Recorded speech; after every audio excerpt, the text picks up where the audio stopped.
Hey everyone, Sarah, Food Fun and Life in Waukesha, and I have Violet with me here today because today's idea for Sundays with Sarah is Violet's suggestion. So she came up with it, she brought it to me, it wasn't even anything on my radar, but I'm excited and we've started them, so there's gonna be a little of that like magic of TV stuff going on that we've got some finished to show you and things like that. But it's been trials and errors, so that's sometimes what happens with the holidays. But what are we making today? We are making cake pops. And where are your favorite cake pops from? Starbucks. Yes. So I'm sure there are many other places in Waukesha that serve them as well, but I too know that Starbucks always has cake pops.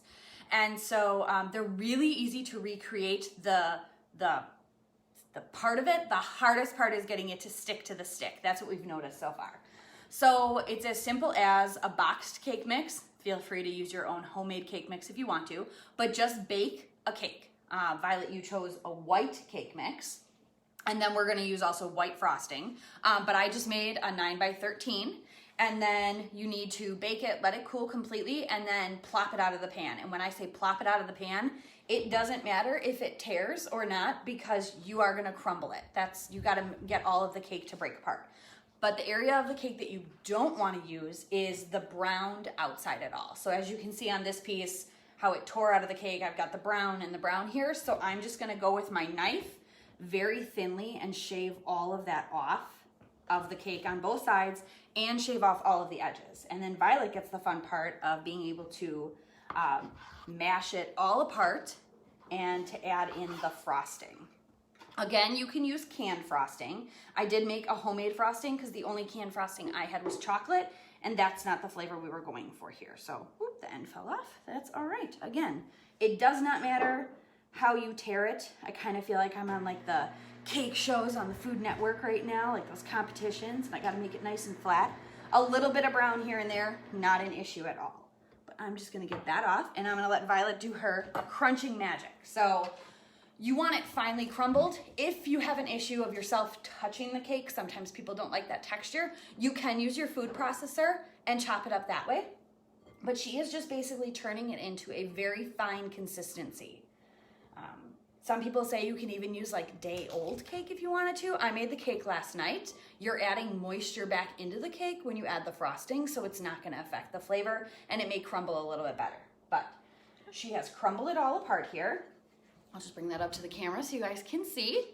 And then the next part is adding frosting. Now this is where you need to pay attention a little bit more. It's not hard again, but you want to add a little bit at a time because if you add too much and the balls end up super sticky, the consistency isn't going to be correct and they're not going to stick to the chocolate well because you have all this frosting stuck on the outside.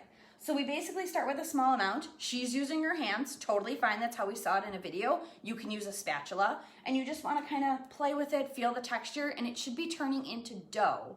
But again, not sticky dough that there's too much frosting. So probably would need a little bit more frosting added to that one. We are gonna make these later, but through the magic of TV and our video, we already have them on cake pops. So I'm gonna run outside while she's doing that part. She's probably gonna pause and wash her hands real quick. And I will show you what we've created.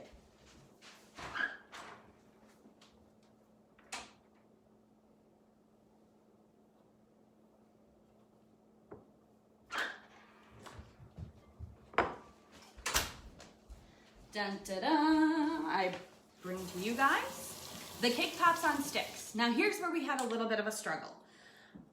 Some recipes show that you're supposed to stick the stick in right away. Some of them say just put a dollop of chocolate on it and put it in the stick and then re-chill it. We did that route, and as you can see, we had one drop off. So we've been letting these chill a little bit longer. We also used the large chunk of chocolate from the store. Woodman's has it. I haven't seen it anywhere else yet, but Woodman's has it. And we have melted that down in our double boiler on the stove. And we also we added shortening to make it a little thinner so it's not as thick and doesn't want to pull the cake pops off the stick. So we're gonna try this now.